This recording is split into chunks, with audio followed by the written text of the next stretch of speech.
जय हिंद दोस्तों, आप सभी का स्वागत है एक बार फिर से आपके अपने यूट्यूब चैनल यूनिक ज्ञान में। आज हम BA 5th semester geography paper second का क्वेश्चन पेपर देखेंगे, जिसका भी लिखित परीक्षा हो रहा है, किसी भी यूनिवर्सिटी से हुआ हो, और कोर्स टाइटल है basic of remote sensing and GIS. तो उसके लिए यह वीडियो मोस्ट इम्पॉर्टेंट हो जाती है, क्योंकि आपको यह वीडियो देखने के बाद पता चलेगा कौन से टॉपिक से प्रश्न आ रहे हैं और किस प्रकार से प्रश्न आ रहे हैं, और उसका सॉल्यूशन भी बताया जाएगा। तो आपको यहाँ पर वो क्वेश्चंस तैयार भी हो जाएंगे। तो चलिए देखते हैं basic of remote sensing and GIS में क्या क्या क्वेश्चंस आए हुए हैं। अगर आप चैनल पर नए हैं तो चैनल को सब्सक्राइब कर लीजिए, क्योंकि पूरा आपका चैप्टर वाइज सिलेबस कंप्लीट कराया जाता है, प्रीवियस ईयर क्वेश्चन पेपर कराया जाता है, उसके बाद मोस्ट इंपॉर्टेंट क्वेश्चन की वीडियो आती है। तो एकदम एग्ज़ाम नज़दीक है तभी यह आप देख रहे हैं। तो कैसे तैयारी करें, कुछ दिन ही बचे हैं एग्ज़ाम के लिए। तो previous year question paper solution कराया जा रहा है, सबसे पहले उसको आप देखिए। उसके बाद मोस्ट इम्पॉर्टेंट क्वेश्चन की वीडियो आएगी, जिसमें लगभग 50 प्रश्न रहेंगे, जो प्रीवियस ईयर सभी क्वेश्चन पेपर को मिलाकर, और मोस्ट एक्सपेक्टेड क्वेश्चंस अर्थात आपके एग्जाम में आने वाले सबसे जो बेहतरीन प्रश्न होंगे वह आपको इसमें देखने को मिलेंगे। आप इस वीडियो को देख लेते हैं तो बेहतरीन तैयारी हो जाएगी। अगर आपने कुछ भी नहीं पढ़ा है तब भी आपकी बेहतरीन तैयारी हो जाएगी। बाकी नोट्स रिवीजन करिए और अच्छे से आपकी तैयारी हो जाएगी। अगर आपने पढ़ा हुआ है तो ये सभी चीज़ें आपके लिए रामबाण साबित होंगी, यह तो आपको पता ही होगा, क्योंकि रिवीजन बेहतरीन तरीके से यहाँ पर आपका हो जाएगा। चलिए देखते हैं हमारा पहला प्रश्न कौन सा है। हमारा यह क्वेश्चन पेपर है, इसमें हमारा पहला प्रश्न कौन सा है। पहला प्रश्न हमारा अति लघुत्तरी का डिफिनीशन ऑफ रिमोट सेंसिंग, दूरस्थ संवेदन की परिभाषा बताइए। दूसरा प्रश्न टाइप्स ऑफ सैटेलाइट, उपग्रह के प्रकार कितने होते हैं उनके बारे में बताना है। तीसरा प्रश्न है इलेक्ट्रोमैग्नेटिक एनर्जी, इलेक्ट्रोचुंबकीय ऊर्जा के विषय में। हार्मोनिक वेव सिस्टम, हार्मोनिक तरंग प्रणाली के विषय में। ये सभी जो क्वेश्चंस आपको बताए जा रहे हैं, इसके अभी सॉल्यूशन भी आपको बताए जाएंगे, और इसका जो नोट्स पीडीएफ फॉर्म में है वह आपको फ्री ऑफ कॉस्ट नीचे डिस्क्रिप्शन में लिंक है टेलीग्राम चैनल का, ज्वाइन कर लीजिए, वहाँ पर भेज दिया जाता है, जिससे आप रिवीजन अच्छे से कर सकें। वॉल्यूम फिनोमिना अर्थात आयतन घटना के विषय में हमें पढ़ना है। सेंसर्स ऑफ रिमोट सेंसिंग, दूरस्थ संवेदन के संवेदक या उपकरण के विषय में पढ़ना है। अगला प्रश्न हमारा सातवां प्रश्न active sensor of remote sensing, दूरस्थ संवेदन के सक्रिय संवेदक क्या होते हैं। सन सिंक्रोनस सैटेलाइट, सूर्य सिंक्रोनस सैटेलाइट कौन से होते हैं। नौवां प्रश्न है जियो स्टेशनरी सैटेलाइट, भूस्थैतिकी सैटेलाइट क्या होते हैं। लैंडसेट सैटेलाइट क्या होते हैं। ये आपके अति लघुत्तरीय प्रश्न हो गए। लघुत्तरीय में आपका पहला प्रश्न और पूरे क्वेश्चन पेपर का दूसरा प्रश्न है दूरस्थ संवेदन के विषय क्षेत्र की विवेचना कीजिए। तीसरा प्रश्न describe the historical development of the remote sensing technique, दूरस्थ संवेदन तकनीक के ऐतिहासिक विकास का वर्णन करिए। चौथा प्रश्न क्या है discuss the stages of the remote sensing, दूरस्थ संवेदन की अवस्थाओं की विवेचना कीजिए। पांचवा प्रश्न है discuss the passive sensors of the remote sensing, दूरस्थ संवेदन के निष्क्रिय उपकरणों की विवेचना कीजिए।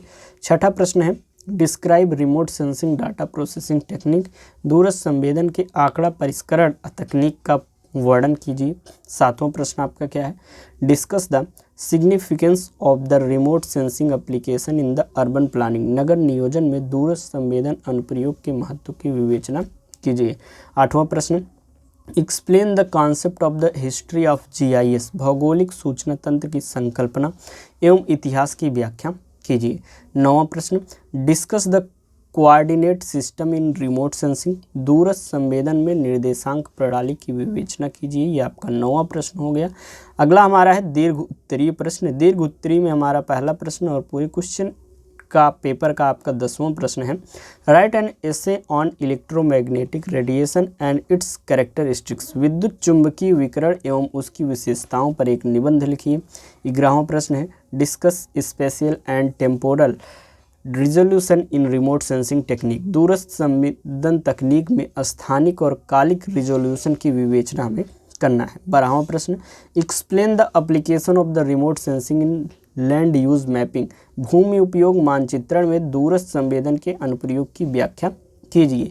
ये आपका अंतिम प्रश्न है आपके क्वेश्चन पेपर का right an essay on computer fundamental for GIS, भौगोलिक सूचना तंत्र हेतु संगणक मूलाधारों पर एक निबंध लिखिए। ये आपका पूरा क्वेश्चन पेपर हो गया। अब हम इसका सॉल्यूशन देखेंगे। पूरा सॉल्यूशन ध्यान से आप बस सुनिएगा, सरल भाषा में आपको संक्षिप्त में समझाया जाएगा, अच्छे से आप समझ लेंगे तो आप क्वेश्चन पेपर में बिल्कुल लिख कर आएंगे और ये प्रश्न भी आपको देखने को क्वेश्चन पेपर में आपके जरूर मिलेंगे। ये पहला प्रश्न अति लघु उत्तरीय का हमारा था, दूरस्थ जो संवेदन है उसकी परिभाषा बताइए। तो दूरस्थ संवेदन एक तकनीक है जिसमें पृथ्वी की सतह से दूर से संवेदन करने वाले उपकरणों का प्रयोग करके पृथ्वी की जानकारी प्राप्त की जाती है। अर्थात ये मान लीजिए पृथ्वी है और इस क्षेत्र की जानकारी पता करना है तो यहाँ पर जो है सैटेलाइट लगाया जाता है, दूरस्थ संवेदन लगाया जाता है और यहाँ से यहाँ पर क्या गतिविधियाँ हो रही हैं या यहाँ पर भूमि के विषय में जानना हो, यहाँ की मौसम विज्ञान के विषय में जानना हो, तो ये सभी चीज़ें जो है दूरस्थ संवेदन से ही आज पॉसिबल हो पाई हैं। तो आप मतलब समझ गए होंगे दूरस्थ संवेदन करता क्या है। इसमें उपग्रह, विमान और अन्य दूरस्थ संवेदन उपकरणों का उपयोग किया जाता है। दूरस्थ संवेदन का उपयोग विभिन्न क्षेत्रों में किया जाता है, जैसे भूमि उपयोग मैपिंग में किया जाता है, जैसे कि इस जगह की भूमि का मापन करना है या देखना है क्या क्या चीज़ें किस दिशा में है, तो यहाँ पर सेटेलाइट लगाकर ये कैमरे से हर चीज़ देखी जा सकती है। तो भूमि उपयोग मैपिंग में इसका प्रयोग होता है। वनस्पति और जलवायु परिवर्तन का अध्ययन इसमें किया जाता है। प्राकृतिक संसाधनों का मूल्यांकन किया जाता है और आपदा प्रबंधन में भी इसका प्रयोग किया जाता है। आपदा प्रबंधन में कैसे, मान लीजिए कहीं पर बाढ़ आई है, किन क्षेत्रों में आई है, एक साथ दौड़ दौड़ कर देखना पॉसिबल नहीं हो पाएगा, लेकिन अगर हम दूरस्थ संवेदन से देखें, ऊपर से देखें तो अच्छी तरीके से हमको पता चल जाएगा, उसके प्रबंधन में हम कार्य अच्छे से कर सकते हैं। दूसरा प्रश्न है उपग्रह सैटेलाइट के प्रकार कितने होते हैं। उपग्रह विभिन्न प्रकार के होते हैं, जिनमें से कुछ प्रकार जैसे कि संचार उपग्रह, मौसम उपग्रह, नेविगेशन उपग्रह, दूरस्थ संवेदन उपग्रह, वैज्ञानिक अनुसंधान उपग्रह और सैन्य उपग्रह। नेक्स्ट क्वेश्चन हम देखेंगे, हमारा तीसरा प्रश्न है इलेक्ट्रोचुंबकीय ऊर्जा क्या है। इलेक्ट्रोचुंबकीय ऊर्जा एक प्रकार की ऊर्जा है जो विद्युत चुंबकीय तरंगों के रूप में प्रसारित होती है। इसमें विद्युत चुंबकीय विकिरण शामिल है, जैसे कि रेडियो तरंगे, माइक्रोवेव, इंफ्रारेड विकिरण, दृश्यमान प्रकाश और परावैंगनी विकिरण और एक्सरे और गामा किरणें, ये सभी जो है इलेक्ट्रोचुंबकीय ऊर्जा में सम्मिलित हैं। इलेक्ट्रोचुंबकीय जो ऊर्जा है उसको तो आप समझ गए होंगे, क्योंकि इसमें जो है विद्युत चुंबकीय तरंगे जो हैं वो प्रसारित होती हैं और इसी के प्रसारण से उसमें जो है एक प्रकार से इलेक्ट्रिक मैग्नेटिक वेव चलती हैं और वह मैग्नेटिक की तरह कार्य करती है। इसमें विभिन्न चीज़ें जो लगती हैं ये आपने देखी। नेक्स्ट क्वेश्चन है हार्मोनिक तरंग प्रणाली क्या है। हार्मोनिक तरंग प्रणाली एक प्रकार की तरंग प्रणाली है जिसमें तरंगे एक निश्चित आवृत्ति और तरंगदैर्घ्य के साथ प्रसारित होती हैं। इसमें तरंगे एक दूसरे के साथ संबंधित होती हैं और एक निश्चित पैटर्न का पालन यह करती हैं। हार्मोनिक तरंग प्रणाली का उपयोग विभिन्न क्षेत्रों में किया जाता है, जैसे कि किस किस क्षेत्र में, संगीत में किया जाता है इसका प्रयोग, विद्युत अभियांत्रिकी में किया जाता है और यांत्रिकी में किया जाता है। अलग अलग क्षेत्रों में इसका प्रयोग किया जाता है। अगला प्रश्न आयतन घटना क्या है। आयतन घटना एक प्रकार की भौतिक घटना है जिसमें किसी पदार्थ का आयतन बदलता है। इसमें पदार्थ का घनत्व और दबाव भी बदलता है। आयतन घटना का उपयोग विभिन्न क्षेत्रों में किया जाता है, जैसे भौतिकी में, रसायन विज्ञान में और अभियांत्रिकी में। अर्थात किसी भी पदार्थ का उसमें आयतन बदलता है, वही जो है भौतिक घटना आयतन घटना कहलाती है। अगला प्रश्न हम देखेंगे। अगला प्रश्न हमारा है दूरस्थ संवेदन के संवेदक या उपकरण कौन कौन से हैं। दूरस्थ संवेदन के संवेदक या उपकरण वे उपकरण हैं जो दूरस्थ संवेदन की प्रक्रिया में उपयोग किए जाते हैं। इनमें से कुछ प्रमुख उपकरण जैसे कि उपग्रह, विमान, रडार, लिडार, स्पेक्ट्रोमीटर, ये सभी प्रमुख उपकरण जो है इसके माने जाते हैं। अगला प्रश्न दूरस्थ संवेदन का सक्रिय संवेदक क्या होता है। दूरस्थ संवेदन का सक्रिय संवेदक एक प्रकार का संवेदक है जो अपनी ऊर्जा का स्रोत खुद उत्पन्न करता है। इसमें रडार और लिडार जैसे उपकरण शामिल हैं। सक्रिय संवेदक का उपयोग विभिन्न क्षेत्रों में किया जाता है, जैसे कि मौसम विज्ञान, वनस्पति विज्ञान, भूमि उपयोग मैपिंग में और आपदा प्रबंधन में इसका प्रयोग किया जाता है। अगला प्रश्न हमारा 8वां प्रश्न सूर्य सिंक्रोनस सैटेलाइट क्या होता है। सूर्य सिंक्रोनस सैटेलाइट एक प्रकार का उपग्रह है जो पृथ्वी की परिक्रमा करता है और सूर्य के साथ सिंक्रोनाइज यह रहता है। इसका अर्थ है उपग्रह पृथ्वी की परिक्रमा करते समय सूर्य के साथ एक ही गति में चलता रहता है। सूर्य सिंक्रोनस सैटेलाइट का उपयोग विभिन्न क्षेत्रों में किया जाता है, जैसे कि मौसम विज्ञान, वनस्पति विज्ञान, भूमि उपयोग मैपिंग और आपदा प्रबंधन में इसका प्रयोग किया जाता है। अगला प्रश्न 9वां प्रश्न हमारा है भूस्थैतिकी सैटेलाइट। भूस्थैतिकी सैटेलाइट एक प्रकार का उपग्रह है जो पृथ्वी की परिक्रमा करता है और एक निश्चित स्थान पर यह स्थित रहता है। इसका अर्थ है उपग्रह पृथ्वी की परिक्रमा करते समय एक ही स्थान पर रहता है। भूस्थैतिकी सैटेलाइट का उपयोग विभिन्न क्षेत्रों में किया जाता है, जैसे कि संचार, नेविगेशन, मौसम विज्ञान और वैज्ञानिक अनुसंधान। इन सभी क्षेत्रों में भूस्थैतिकी सैटेलाइट का प्रयोग किया जाता है। अगला प्रश्न, 10वां प्रश्न, लैंडसैट सैटेलाइट क्या होता है? लैंडसैट सैटेलाइट एक प्रकार का उपग्रह है जो पृथ्वी की परिक्रमा करता है। किसकी परिक्रमा? पृथ्वी की परिक्रमा यह करता है और भूमि की तस्वीरें लेता है। लैंडसैट सैटेलाइट का उपयोग विभिन्न क्षेत्रों में किया जाता है, जैसे वनस्पति विज्ञान, भूमि उपयोग मैपिंग, आपदा प्रबंधन, वैज्ञानिक अनुसंधान में किया जाता है। नाम से ही लैंडसैट सैटेलाइट, अर्थात उसमें आप देख लीजिए कि यह पृथ्वी की परिक्रमा करेगा और भूमि की तस्वीरें यह लेगा। आगे हम देखेंगे दूसरा प्रश्न हमारा लघु उत्तरी का पहला प्रश्न, दूरस्थ संवेदन के विषय क्षेत्र की विवेचना कीजिए। दूरस्थ संवेदन के विषय क्षेत्र में निम्नलिखित चीज़ें आती हैं, जैसे कि भूमि उपयोग मैपिंग, वनस्पति विज्ञान, जलवायु परिवर्तन अध्ययन, प्राकृतिक संसाधनों का मूल्यांकन, आपदा प्रबंधन, पर्यावरण अध्ययन, भूगर्भिक अध्ययन और मौसम विज्ञान। ये सभी चीज़ें जो हैं दूरस्थ संवेदन के विषय क्षेत्र में आती हैं। तीसरा प्रश्न, दूरस्थ संवेदन तकनीक के ऐतिहासिक विकास का वर्णन कीजिए। दूरस्थ संवेदन तकनीक का ऐतिहासिक विकास जो है कैसे हुआ? सबसे पहले फोटोग्राफी की खोज हुई। कब? 19वीं शताब्दी में। 20वीं शताब्दी में विमान और उपग्रहों का उपयोग होने लगा।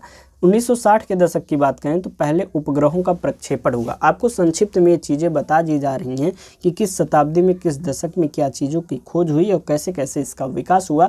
आगे तो आप बनाकर अच्छे से इसको समझकर लिख लेंगे। तो 1960 के दशक में क्या हुआ? पहले उपग्रहों का प्रक्षेपण किया गया, अर्थात पहला उपग्रह जो है उसी दशक में प्रक्षेपण उसका किया गया था। 1970 के दशक में लैंडसैट सैटेलाइट का प्रक्षेपण किया गया। 1980 के दशक में रिमोट सेंसिंग तकनीक का विकास हुआ और 90 के दशक में जीपीएस और जीआईएस तकनीक का विकास हुआ। 21वीं शताब्दी की बात करें तो उपग्रह और ड्रोन तकनीक का विकास 21वीं शताब्दी में हुआ। अगला प्रश्न हमारा क्या आ जाता है? दूरस्थ संवेदन की अवस्थाओं की विवेचना कीजिए। तो इसमें डेटा संग्रहण होता है, डेटा प्रोसेसिंग होता है, डेटा व्याख्या होता है, निर्णय लेना और डेटा वितरण होता है। बात आती है डेटा संग्रहण क्या होता है। जैसे कि आप मेमोरी में अपनी फ़ोटो रखते हैं तो वो डेटा संग्रहण ही है। उसी प्रकार उपग्रह या विमान में चीज़ें जो कैप्चर की जाती हैं उसका डेटा संग्रहण वह करता है। डेटा प्रोसेसिंग जो संग्रहित डेटा होता है उसका विश्लेषण करता है। डेटा व्याख्या विश्लेषित डेटा की व्याख्या करता है और निर्णय लेना व्याख्या के आधार पर निर्णय लेना और परिणामों का वितरण यह आगे चलकर करता है। तो ये सभी जो हैं दूरस्थ संवेदन की अवस्थाओं में आती हैं। पांचवां प्रश्न है दूरस्थ संवेदन के निष्क्रिय उपकरणों की विवेचना कीजिए। दूरस्थ संवेदन के निष्क्रिय उपकरण वे होते हैं जो अपनी ऊर्जा का स्रोत बाहर से प्राप्त करते हैं। इनमें से कुछ प्रमुख उपकरण हैं, जैसे कि multi spectral camera, hyper spectral camera, infrared sensor, radiometer और स्पेक्ट्रोमीटर। ये सभी जो है दूरस्थ संवेदन के निष्क्रिय उपकरणों में आते हैं। इन उपकरणों का उपयोग विभिन्न क्षेत्रों में होता है, जैसे कि वनस्पति विज्ञान, भूमि उपयोग मैपिंग, जलवायु परिवर्तन अध्ययन, प्राकृतिक संसाधनों का मूल्यांकन इसके अंतर्गत होता है। अगला प्रश्न हमारा दूरस्थ संवेदन के आंकड़ा परिष्करण तकनीक का वर्णन कीजिए। दूरस्थ संवेदन के आंकड़ा परिष्करण तकनीकों में निम्नलिखित चीज़ें आती हैं, जैसे कि डेटा संग्रहण और processing, image processing, spectral analysis, spatial analysis, classification और मैपिंग। ये सभी चीज़ें इसमें आती हैं। इन तकनीकों का उपयोग दूरस्थ संवेदन के आंकड़ों को विश्लेषित करने और उपयोगी जानकारी प्राप्त करने के लिए किया जाता है। अगला प्रश्न, सातवां प्रश्न, नगर नियोजन में दूरस्थ संवेदन अनुप्रयोग के महत्व की विवेचना कीजिए। नगर नियोजन में दूरस्थ संवेदन के अनुप्रयोग बहुत महत्वपूर्ण है। इनमें से कुछ जैसे कि सबसे पहले शहरी विकास योजना में यह महत्वपूर्ण है, भूमि उपयोग मैपिंग में, यातायात प्रबंधन में, पर्यावरण अध्ययन में और आपदा प्रबंधन में इसका प्रयोग जो है वह किया जाता है। दूरस्थ संवेदन के उपयोग से नगर नियोजन में निम्नलिखित लाभ होता है, जैसे कि सटीक और अद्यतन जानकारी मिलती है, समय और संसाधनों की बचत होती है, बेहतर निर्णय ले पाते हैं और पर्यावरण संरक्षण में भी यह उपयोगी होता है। अगला प्रश्न हमारा भौगोलिक सूचना तंत्र की संकल्पना एवं इतिहास की व्याख्या कीजिए। तो भौगोलिक सूचना तंत्र एक तकनीक है जो भौगोलिक डाटा को संग्रहित, विश्लेषित और प्रदर्शित करती है। अर्थात जैसे कि कोई भी जो है दूरस्थ संवेदन लगाया गया वह क्या करेगा कि कोई भी इंफॉर्मेशन वह इकट्ठा करेगा, संग्रहित करेगा, फिर उसका विश्लेषण करेगा और उसको दिखाएगा, फिर प्रदर्शित करेगा। जीआईएस की संकल्पना 1960 के दशक में विकसित हुई जब कंप्यूटर तकनीक का विकास हुआ। जीआईएस के मुख्य घटक की बात करें तो हार्डवेयर, सॉफ्टवेयर, डेटा और उपयोगकर्ता होते हैं। जीआईएस के इतिहास में निम्नलिखित मील के पत्थर हैं, जैसे कि 60 के दशक में जीआईएस की संकल्पना का विकास हुआ, 70 के दशक में जीआईएस सॉफ्टवेयर का विकास हुआ, 80 के दशक में जीआईएस का व्यावसायिक उपयोग हुआ, 90 के दशक में जीआईएस का इंटरनेट पर उपयोग हुआ, 2000 के दशक में जीआईएस का मोबाइल उपकरणों पर उपयोग देखने को हमें मिलने लगा। 9वां प्रश्न है, दूरस्थ संवेदन में निर्देशांक प्रणाली की विवेचना कीजिए। दूरस्थ संवेदन में निर्देशांक प्रणाली एक तकनीक है जो दूरस्थ संवेदन के डाटा को निर्देशांक में परिवर्तित करने के लिए उपयोग की जाती है। निर्देशांक प्रणाली के मुख्य घटक अक्षांश, देशांतर और ऊंचाई आते हैं। इस प्रकार से निर्देशांक प्रणाली के प्रकारों की भी बात करें तो जियोडेटिक निर्देशांक प्रणाली होती है, यूटीएम निर्देशांक प्रणाली, लोकल निर्देशांक प्रणाली, ये सभी निर्देशांक प्रणाली के प्रकार हैं। निर्देशांक प्रणाली का उपयोग होता है दूरस्थ संवेदन के डाटा के विश्लेषण करने में, मैपिंग और नेविगेशन में, पर्यावरण अध्ययन में और आपदा प्रबंधन में। इस प्रकार से आपका पूरा क्वेश्चन पेपर का सोल्यूशन यहाँ बता दिया गया। इसका नोट्स आपको इस चैनल पर मिल जाएगा, जिसका लिंक डिस्क्रिप्शन बॉक्स में है। बाकी ये डिस्कशन ग्रुप है, अपन ना आपस में डिस्कस कर सकते हैं, कोई क्वेश्चन या हमसे पूछ सकते हैं। चैनल पर बने रहिए, कोई भी डाउट हो क्वेश्चन करके पूछ लीजिए। क्लास कैसी लगी यह भी कमेंट में बताइए। वीडियो को लाइक कीजिए, चैनल सब्सक्राइब कीजिए। मिलते हैं नेक्स्ट वीडियो में। धन्यवाद।